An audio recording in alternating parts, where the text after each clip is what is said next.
রাজার পাইক পেয়াদা সৈন্য সামন্ত যখন জেলখানায় ছুটলো এবং যে বললো ইউসুফ নামে যে ব্যক্তি আছে তাকে আমরা বেকসুর খালাস করে এখান থেকে মুক্তি দিয়ে নিয়ে যেতে চাই, ইউসুফ আলাইসাল্লাম বললেন, না, আমাকে মুক্ত করতে চাইলেই আমি মুক্ত হব না। আমাকে যেই অপবাদ দিয়ে অন্যায়ভাবে জুলুম করে আমাকে যে জেলখানায় ঢোকানো হয়েছিল তার বিচার আগে হতে হবে। সেটা যখন প্রমাণিত হবে সবার কাছে যে আমি নির্দোষ, জুলুম করে আমাকে জেলখানায় পাঠানো হয়েছে, এটা প্রমাণিত হলে আমি বেরোবো। রাজা তো এসব কিছুরই জানেন না। রাজা তখন জিজ্ঞেস করলেন, কি হয়েছে? তখন জুলাইখা, আজিজে মিসর, মিশরের সেই নারীদের সব ঘটনা ওনাকে যখন বলা হলো, তিনি সবাইকে ডেকে বিচার করলেন। জুলাইখা সব অপরাধের দায়ভার নিজের কাঁধে বহন করে নিল এবং সে বলল যে, আল আন হাসাস আল হক, আজকে সত্য প্রকাশিত হয়েছে। সবার সামনে জুলাইখা অবশেষে স্বীকার করে নিল যে আসলে আমি প্রকৃতপক্ষে দোষী। ইউসুফ আলাইসাল্লাম হচ্ছেন নির্দোষ, নিষ্কলুষ একজন মানুষ, তার পুরো চরিত্রে এক ফোঁটা কালিমা লেপন করার মতো কোনো ক্ষমতা কারো নেই। সবার কাছে যখন সাইয়েদনা ইউসুফ আলাইসাল্লামের নির্দোষ হিসেবে তিনি প্রমাণিত হলেন, তখন তিনি জেলখানা থেকে বের হলেন। রাজকীয় সংবর্ধনা দিয়ে, রয়্যাল রিসেপশন দিয়ে, রেড কার্পেট রিসেপশন দিয়ে মিশরের বাদশাহ সাইয়েদনা ইউসুফ আলাইসাল্লামকে জেলখানা থেকে বের করলেন এবং বললেন, আস্তাখলিসুহু লিনাফসি, আমি আমার পার্সোনাল সেক্রেটারি বানাবো ইউসুফকে। ইউসুফ আলাইসাল্লাম বললেন, না, এই কাজ করবেন না, কারণ আপনি এই দায়িত্ব আমাকে না দিয়ে আমাকে অর্থমন্ত্রী বানান, আমাকে মিশরের খাদ্যমন্ত্রী বানান, আমাকে এগ্রিকালচার মিনিস্টার বানান, কারণ আপনার স্বপ্নের ব্যাখ্যা আমি দেব। আপনার স্বপ্নের ব্যাখ্যা হচ্ছে মিশরের জন্য একটা ভয়াবহ দিন অপেক্ষা করছে। সামনের 7টি বছর আসবে। আপনি যে 7টি গরু দেখেছেন, গরু দিয়ে বোঝানো হয় বছর। সামনে 7টি বছর আসবে, তখন আপনারা চাষ করবেন, চাষ করে যে সমস্ত গম চাষ করবেন সব খেয়ে ফেলা যাবে না, এই গমগুলো রেখে দিতে হবে। কিছু গম শীষ সমেত রেখে দিতে হবে, প্রিজার্ভ করতে হবে। 7 বছর পর আসবে প্রচন্ড দুর্ভিক্ষ, অনাবৃষ্টি, মাটি ফেটে চৌচির হয়ে যাবে, এক ফোঁটা বৃষ্টি মিশরের জমিনে আসবে না।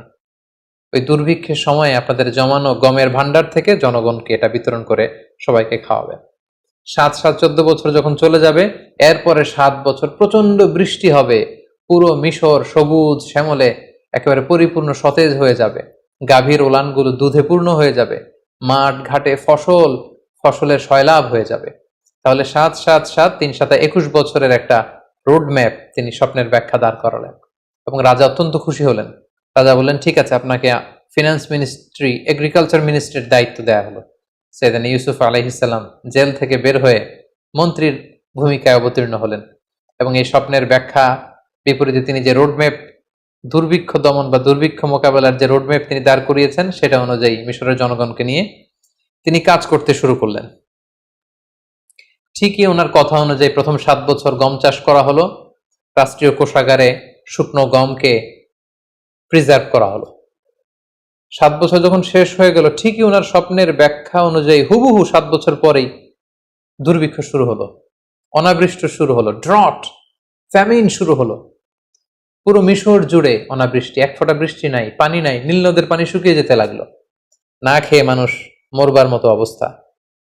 সাইয়েদনা ইউসুফ আলাইহিসসালাম এই কঠিন পরিস্থিতি মোকাবেলার জন্য গত 7 বছর ধরে খাদ্য সংরক্ষণ করেছেন। তিনি এবার খাদ্য বিতরণ করতে লাগলেন। পুরো মিশরি জনগণ ইউসুফ আলাইহিসসালামের এই চমৎকার ইন্টেলেকচুয়াল প্ল্যানিং এ সবাই খুশি হয়ে গেল। পুরো মিশর জুড়ে সাইয়েদনা ইউসুফ আলাইহিসসালামের জয় জয়কার হতে শুরু করলো। গোটা বিশ্বে যত জায়গায় দুর্ভিক্ষ হয়েছে সবাই না খেয়ে তখন মরতে শুরু করলো, কিন্তু মিশরে দুর্ভিক্ষের কোনো প্রভাব তখন পড়েনি, কারণ সাইয়েদনা ইউসুফ আলাইহিসসালাম খুব চমৎকার ভাবে খাদ্য সংরক্ষণ করেছেন।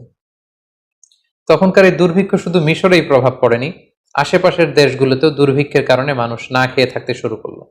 সেই যে ইউসুফ আলাইহিসসালামের ছেলেবেলা কেটেছে কানাআনে, যেখানে তার 10 ভাই যারা তাকে অত্যাচার করে কুয়ায় ফেলেছিল, ইউসুফ আলাইহিসসালামের পিতা ইয়াকুব, তার আত্মীয় স্বজন, বনী ইসরায়েলের সবাই কিন্তু ওখানে এই দুর্ভিক্ষের কবলে পড়ে না খেয়ে মরার মতো অবস্থা। তখন আল্লাহর নবী ইউসুফ আলাইহিসসালামের পিতা ইয়াকুব আলাইহিসসালাম সন্তানদেরকে বললেন, তোমরা মিশরে যাও, শুনেছি মিশরে খাদ্যের মজুদ রয়েছে, সেখান থেকে তোমরা খাদ্য নিয়ে আসো। ইয়াকুব আলাইহিসসালামের পরামর্শে তার 10 ছেলে, অর্থাৎ ইউসুফ আলাইহিসসালামের 10 ভাই, যারা ছোটবেলায় তাকে অত্যাচার করে বাবার কোল থেকে ছিনিয়ে নিয়ে কুয়ায় ফেলে দিয়েছিল, সেই 10 ভাই খাবারের অন্বেষণে মিশরে এসে পৌঁছল। তখন নিয়ম ছিল যে মিশরের বাইরের কোনো দেশ থেকে কেউ যদি খাদ্য সংগ্রহ সংরক্ষণের জন্য বা সংগ্রহের জন্য মিশরে আসতো, সেই ব্যাপারটা সরাসরি as an agriculture minister and as a finance minister Yusuf আলাইসাল্লাম নিজে ডিল করতেন। এই 10 ভাইকে তখন বাধ্য হয়ে মিশরের তখন ফিনান্স মিনিস্টারের সাথে দেখা করতে হলো। এবং আমরা জানি ফিনান্স মিনিস্টারের চেয়ারে তখন বসা ইউসুফ আলাইহিসসালাম, মিশরের মন্ত্রী, আর তার সামনে 10 ভাই কাচুমাচু হয়ে, জীর্ণ শীর্ণ হয়ে, ছেঁড়া পুরাতন পোশাক পরে তারা এসে দাঁড়ালো। ইউসুফ আলাইহিসসালাম সিম্পলি জিজ্ঞেস করলেন, তোমরা কারা? তারা বলল, আমরা কানাআনের অধিবাসী। ইউসুফ আলাইহিসসালাম অবাক হলেন। কানাআন শুনেই ওনার ছোটবেলার কথা মনে পড়ল। জিজ্ঞেস করলেন, তোমাদের নাম কি? তারা যখন নাম বলতে আরম্ভ করলো, ইউসুফ আলাইহিসসালামের চোখ দিয়ে পানি নামার উপক্রম। ইউসুফ আলাইহিসসালাম জিজ্ঞেস করলেন, তোমাদের বাবার নাম কি? তারা বলল, ইয়াকুব আন-নবী। ইউসুফ আলাইহিসসালাম নিজেকে আর ধরে রাখতে পারলেন না, কিন্তু তিনি অনেক কষ্ট করে নিজেকে সামলে স্বাভাবিকভাবে তাদের সাথে কথোপকথন শেষ করেছেন। তিনি খোঁজখবর নিলেন কানানবাসীদের, কিন্তু পরিচয় দিলেন না। ইউসুফ আলাইহিসসালাম 10 ভাইকে চিনতে পারলেন, কিন্তু 10 ভাই কিন্তু চিনতে পারেনি যে এটা তাদের সেই ছোট্ট ভাই ইউসুফ। ইউসুফ আলাইহিসসালাম মন্ত্রীর মতোই তাদের সাথে আচরণ করলেন। বললেন, ঠিক আছে, আমি তোমাদেরকে 10 ভাইয়ের জন্য 10 বস্তা গমের বরাদ্দ দিয়ে দিলাম, তবে তোমরা মোট কয় ভাই সেটা আমাকে বলো। তারা বলল, আমরা মোট 12 ভাই ছিলাম, বাকি 2 জন কোথায়? তারা বলল, এক ভাইকে বাঘে খেয়ে ফেলেছে। তাহলে আরেক ভাই কোথায়? তারা বলল যে আরেকজনের নাম বানিয়ামিন, তাকে আমাদের আব্বা আগলে রেখেছে, আসতে দেয়নি। কেন দেয়নি? তারা তখন বলল যে ছোটবেলায় বাঘে খাওয়া ভাইকে হারিয়ে তার আপন ভাই বেনিয়ামিনকে বাবা সবসময় কাছে কাছে রাখে, বাবার কাছ থেকে তাকে আনা এত সহজ না। ইউসুফ আলাইহিসসালাম বললেন, আমি এই কথা শুনবো না। নেক্সট টাইমে তোমরা যদি আবার খাবার নিতে আসো, অবশ্যই তোমাদের সেই ভাই বেনিয়ামিনকে, মানে যেটা আসলে ইউসুফ আলাইহিসসালামের আপন ভাই, তাকে নিয়ে আসতে হবে। তাকে আনতে না পারলে নেক্সট টাইমে আমি আর তোমাদেরকে গম দিব না, বা গমের বরাদ্দ তোমাদের জন্য থাকবে না। তারা বলল, ঠিক আছে, আমরা চেষ্টা করব। ইউসুফ আলাইহিসসালাম তার স্টাফদেরকে বললেন যে তাদেরকে 10 জনকে 10 বস্তা গম দাও, আর গমের দাম তারা যেটা দিয়েছে এটা লুকিয়ে 10 জনের গমের বস্তার ভিতরে আবার ঢুকিয়ে দাও, যাতে তারা বুঝতে পারে যে আমি অত্যন্ত দয়ালু। তারা যখন গম নিয়ে কানাআনে ফিরল, বাড়িতে ঢুকে যখন গমের বস্তা খুললো, তারা তো অবাক যে হাযিহি বিদআতুনা রুদ্দাত ইলাইনা। তারা ইয়াকুব আলাইহিস সালামকে বললেন যে, বাবা দেখেন, কত ভালো মানুষ মিশরের অর্থমন্ত্রী, তিনি আমাদের টাকাটাও রাখেননি, টাকাটাও আমাদের ব্যাগের ভিতরে দিয়ে দিয়েছেন। তবে বাবা, নেক্সট টাইমে যদি আমাদের গম আনতে হয়, তিনি বলেছেন যে আসলে আমাদের আরেক ভাই আছে কিনা তিনি বিশ্বাস করেন না, যতক্ষণ না আমরা বেনিয়ামিনকে তার সামনে হাজির না করাবো। ইয়াকুব আলাইহিস সালাম বললেন, ছোটবেলায় যেভাবে আমি বিশ্বাস করে ইউসুফকে তোমাদের হাতে দিয়ে ইউসুফকে হারিয়েছি, তোমরা কি চাচ্ছ আবারও আমি বেনিয়ামিনকে দিয়ে বেনিয়ামিনকে এভাবে হারাতে? কখনোই না। কিন্তু ছেলেরা জোরাজুরি করতে লাগলো।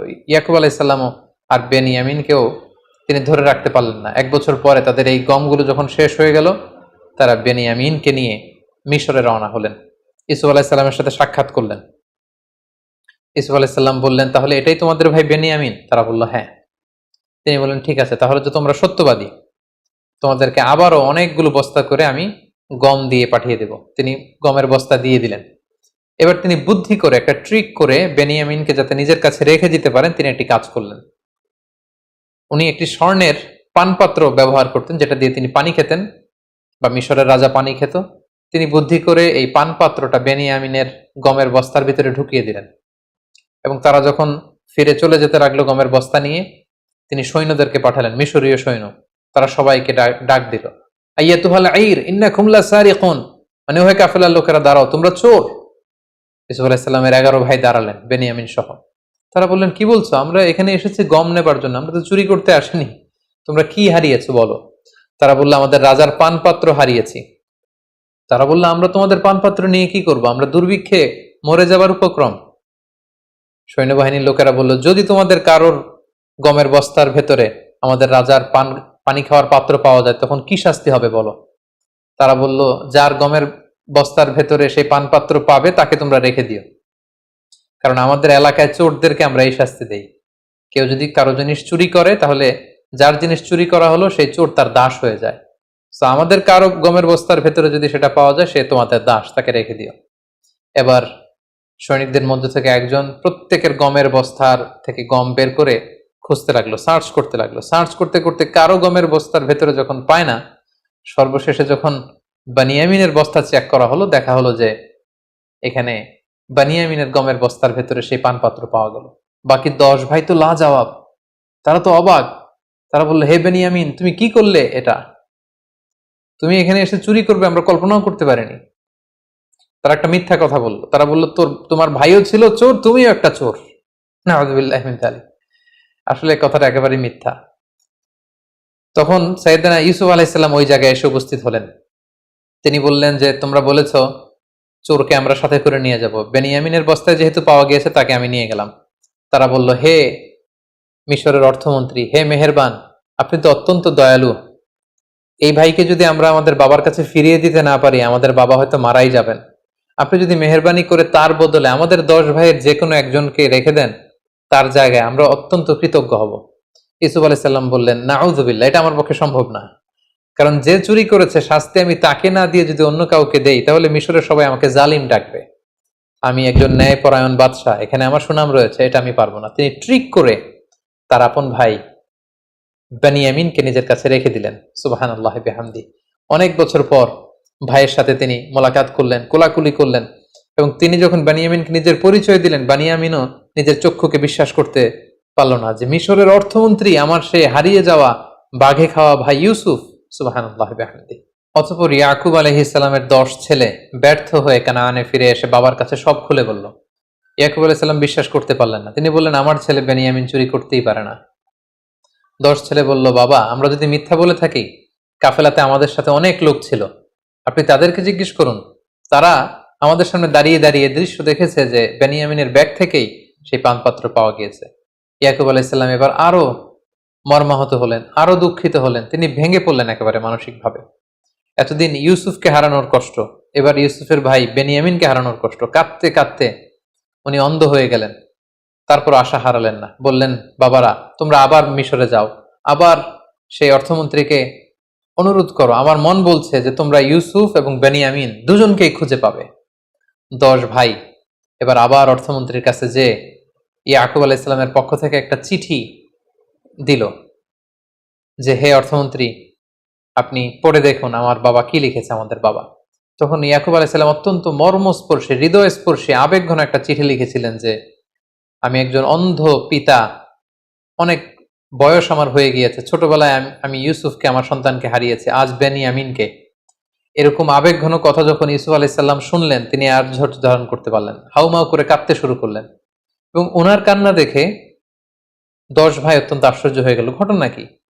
আমাদের বাবার এই রিকোয়েস্ট শুনে মিশরের অর্থমন্ত্রী কাঁদে কেন? ইউসুফ আলাইহিস সালাম তখন 10 ভাইকে বলল, তোমরা কি করেছিলে ইউসুফের সাথে? কেন তোমরা ইউসুফকে কষ্ট দিয়েছিলে? এই প্রশ্নের জন্য আসলে 10 ভাই প্রস্তুত ছিল না। তার অবাক হয়ে গেল যে ইউসুফের সাথে কি ঘটেছিল, কি করেছিলাম, এটা উনি জানবে কি করে?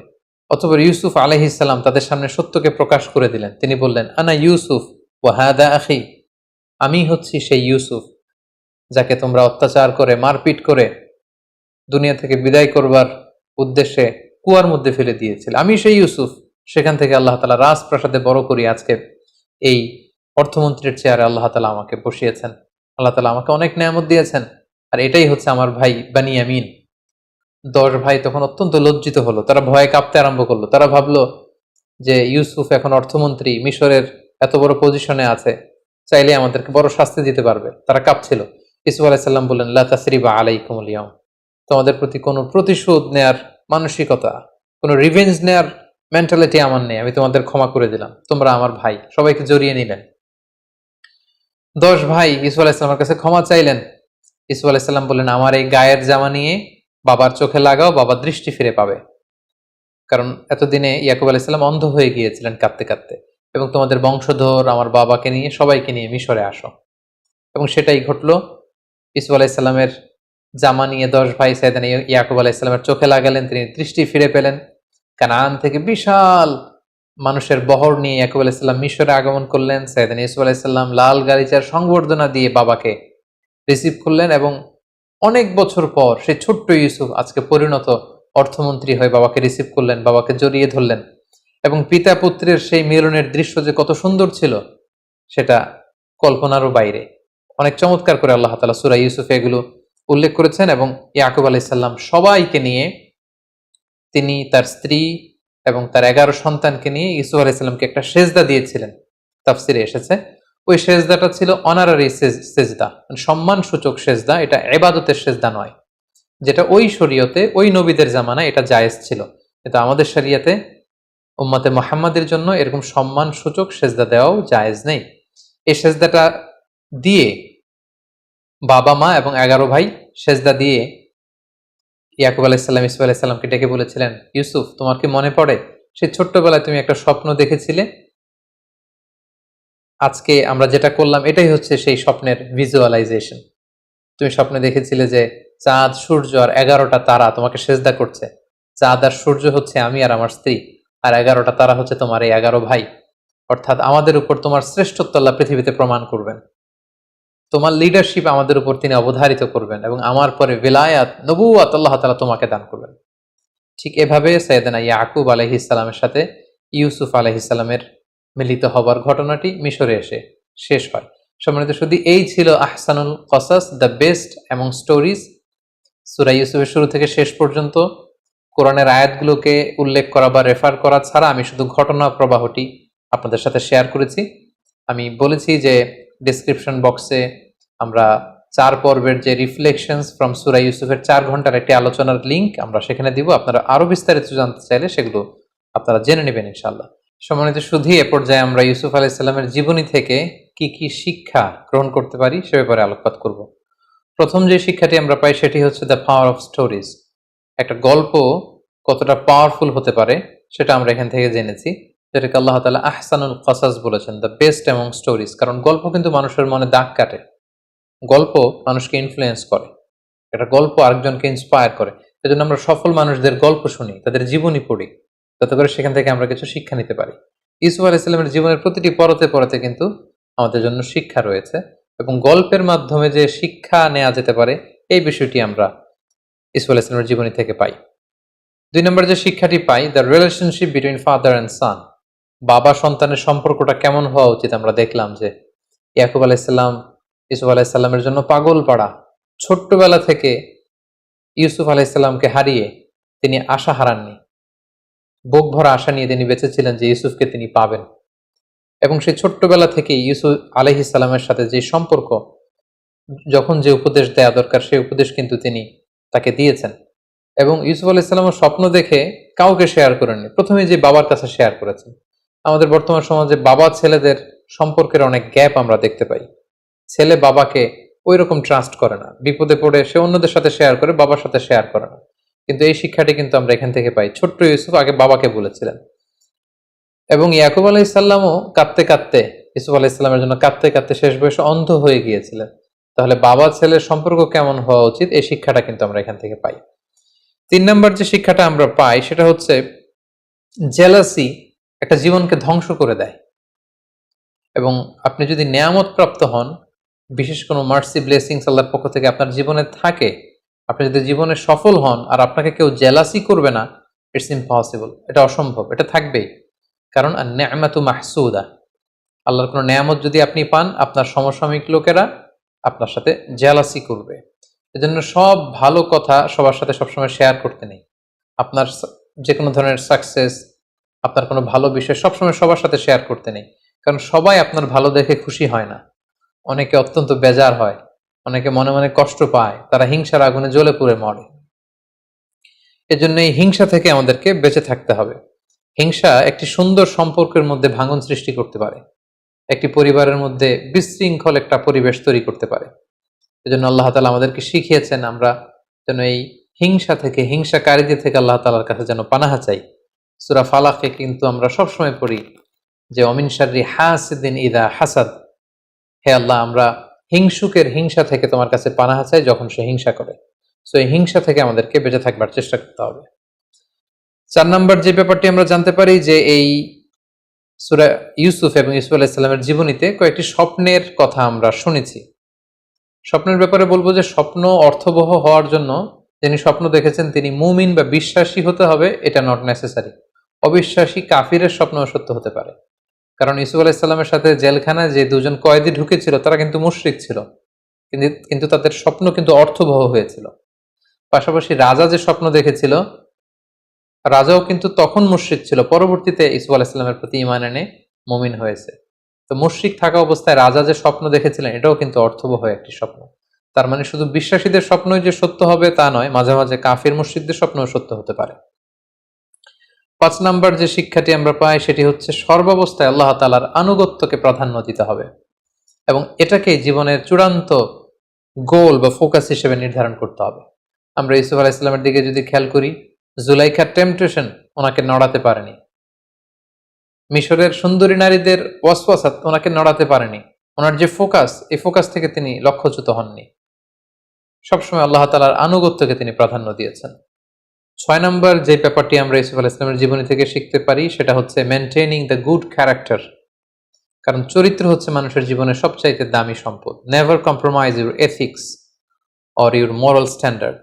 আপনি যদি আপনার মোরালিটি, আপনার এথিক্স যদি আপনি কম্প্রোমাইজ করেন তাহলে সব শেষ। আমরা দেখব যে ইউসুফ আলাইহিস সালাম ওনার চরিত্রকে নষ্ট হতে তিনি দেননি, কারণ আমরা জানি যে when character is lost everything is lost। আপনার টাকা যদি চলে যায় তেমন কিছু নষ্ট হয় না, স্বাস্থ্যহানি ঘটলে কিছুটা আপনি লুজার হন, কিন্তু আপনার চরিত্র যখন শেষ হয়ে যায় আপনি সব হারাবেন। সো আমরা যেন আমাদের চরিত্রকে সবসময় নিষ্কলুষ রাখতে পারি, এই চেষ্টাটুকুন বিশেষ করে যুবকদের করতে হবে। 7 নাম্বার যে শিক্ষাটুকুন পাই সেটা হচ্ছে দাওয়া could be done any place in the world, even in the jail. একজন দাঈ ইলাল্লাহ তার কোনো বিশেষ স্পেশাল প্লেস লাগে না, যে কোনো জায়গায় তিনি দাওয়া দিতে পারেন। রাস্তায় স্ট্রিট দাওয়া, ঘরে ফ্যামিলি দাওয়া, মসজিদে মস্ক দাওয়া, জেলখানার ভিতরেও তিনি দাওয়া কাজ করতে পারেন, যেটা আমরা দেখেছি ইউসুফ আলাইহিস সালামের জীবনীতে। একজন দাঈর জন্য দাওয়াতি কাজের ক্ষেত্রে সারা দুনিয়া খোলা। If one door is close, other doors are open. একটা দরজা যদি বন্ধ হয়ে যায় আরো অনেক দরজা খোলা রয়েছে। আব্দুল্লাহ ওয়াসিআ, আরো অনেক সুযোগ রয়েছে, আরো অনেক প্ল্যাটফর্ম রয়েছে কোরআনের কথাকে ছড়িয়ে দেওয়ার। সো দাওয়া কাজ সব জায়গায় চলতে পারে। 8 নম্বরে আমরা যেটা জানলাম, নিজের যোগ্যতা অনুযায়ী জায়গা করে নিতে হবে। আপনি যদি কোনো একটা সেক্টরে আপনি এক্সপার্ট হয়ে থাকেন, সেখানে আপনি কাজ না করে অন্য সেক্টরে কাজ করলে আপনি খুব বেশি কন্ট্রিবিউট করতে পারবেন না। যেটা আমরা ইউসুফ আলাইহিস সালামের এই ঘটনা থেকে দেখি যে রাজা যখন তাকে বের করে এনে পার্সোনাল সেক্রেটারি বানাতে চাইল, তিনি বললেন না, it's not my place, secretary হয়ে আমি তেমন কিছু করতে পারবো না। আপনি আমাকে এই যে আলনি আলা খাজাইনিল আরদ, আপনি জমি জমা দেখাশোনা, এগ্রিকালচার মিনিস্ট্রির দায়িত্ব আমাকে দেন, ফিনান্স মিনিস্ট্রির দায়িত্ব আমাকে দেন, তাহলে আসন্ন যে দুর্ভিক্ষ সেটাকে আমি কন্ট্রোল করতে পারবো। সো মাঝে মাঝে নিজের ঢোল নিজেকে পেটাতে হয়। কোন জায়গায় গেলে আপনি ভালো করতে পারবেন এটা অনেক সময় জানান দিতে হয়, যেটা ইউসুফ আলাইহিস সালাম করেছিলেন। ফলে মেধা ও যোগ্যতার মূল্যায়ন করে মেরিটোক্রেসির প্র্যাকটিস যদি আমরা করতে পারি, নিঃসন্দেহে তাকে দিয়ে অনেক কাজ করানো যাবে। 9 নম্বর যে শিক্ষাটা আমরা পাই সেটা হচ্ছে রিসোর্স ম্যানেজমেন্ট এবং মাস্টার প্ল্যানিং। আমরা দেখেছি যে সামান্য কিছু সম্পদ, এগুলো সুষম বন্টন, পরিকল্পনা এবং তার বাস্তবায়নের মধ্য দিয়ে অনেক বড় ধরনের ডিজাস্টার বা দুর্যোগকে কিন্তু মোকাবেলা করা যায়। মিশরে নতুন কিছু করা হয়েছে এমনটা না, সেই দুর্যোগ মোকাবেলার জন্য কেবলমাত্র একটা রিসোর্স ম্যানেজমেন্ট ইউসুফ আলাইহিস সালাম গড়ে তুলেছিলেন। একটা মাস্টার প্ল্যান তার ছিল, কিভাবে প্রথম 7 বছর তিনি খাদ্য গুদামজাত করবেন, পরের 7 বছর কিভাবে জনগণের মধ্যে বিতরণ করবেন, কিভাবে সুষম বন্টন করে তিনি সবার মাঝে খাদ্যের যোগান তিনি পৌঁছে দিবেন, এই প্ল্যানটা তিনি করেছিলেন। এবং এই বিষয়টা গভর্নমেন্ট রিসোর্সের ক্ষেত্রে যদি হয় সেটা আরো গুরুত্বপূর্ণ। সেক্ষেত্রে আমাদের মাস্টার প্ল্যান লাগবে, সুষম বন্টন লাগবে, পরিকল্পনা অনুযায়ী তার বাস্তবায়ন লাগবে। তখনই একটি দেশ খাদ্যে, অর্থনীতিতে স্বয়ংসম্পূর্ণ হতে পারে, যেটা আমরা সাইয়েদনা ইউসুফ আলাইহিস সালামের এই ঘটনা প্রবাহ থেকে জানতে পারি। সর্বশেষে আমরা যে শিক্ষাটা পাই সেটা হচ্ছে ক্ষমার শিক্ষা। Forgiveness, it's an art, and learn the art of forgiveness. ক্ষমা করতে জানা, ক্ষমা করে দেওয়া, এটা একটা শিল্প। এটাকে শিখুন, এটাকে রপ্ত করার চেষ্টা করুন। সবাই ক্ষমা করতে জানে না, যাদের হৃদয় বিশাল তারা ক্ষমা করতে জানে। যে ভাইয়েরা তাকে কুয়ায় ফেলে দিল, হত্যার ষড়যন্ত্র করলো, সে ভাইদেরকে তিনি যখন কাছে পেলেন তিনি কি বললেন? তিনি কি রাগ ভেতরে পেলে পুষে বড় করে রেখেছিলেন? না, তিনি বলেছিলেন লা তাসরিবা আলাইকুমুল ইয়াউম ইয়াগফিরুল্লাহু লাকুম ওয়া হুয়া আরহামুর রাহিমিন। আজকে কোনো প্রতিশোধ আমি নিব না, আল্লাহ তাআলা তোমাদেরকে ক্ষমা করুক, আমি তোমাদেরকে ক্ষমা করে দিয়েছি। সো ক্ষমা করতে জানা, এই মেন্টালিটি যেন আমরা গ্রো করি নিজেদের মধ্যে। যারা ক্ষমা করে মানুষকে, তারা সবসময় ভালো থাকে, সুস্থ থাকে, মনোদৈহিক একটা প্রশান্তি লাভ করে। আর যারা অন্যের বিরুদ্ধে ক্ষোভ, রাগ পেলে বসে ভেতরে বড় করে, ইট বার্নস ইউর সেলফ ইনসাইড। এটা ভেতরে ভেতরে আপনাকে জ্বালিয়ে দিবে। রাগ, ক্ষোভ, এটা এমন একটা ব্যাপার যেটা আপনি লালন করবেন অন্যের ব্যাপারে, কিন্তু জ্বলে পুড়ে মরবেন আপনি। সো আমরা যেন অন্যকে ক্ষমা করতে শিখি, আমরা যেন আমাদের হৃদয়টাকে অনেক ব্রড করতে শিখি। আল্লাহ তাআলা আমাদের সবাইকে কথাগুলো বুঝার এবং নবীদের দেখানো পথে এবং মতে নিজেদের জীবনকে পরিচালিত করার তৌফিক দান করুক। হাযা মা ইনদি ওয়াল ইলমু ইনদাল্লাহ আলাইহি তাওয়াক্কালতু ওয়া ইলাইহি উনীব। ওয়াসসালামু আলাইকুম ওয়া রাহমাতুল্লাহি ওয়া বারাকাতুহু।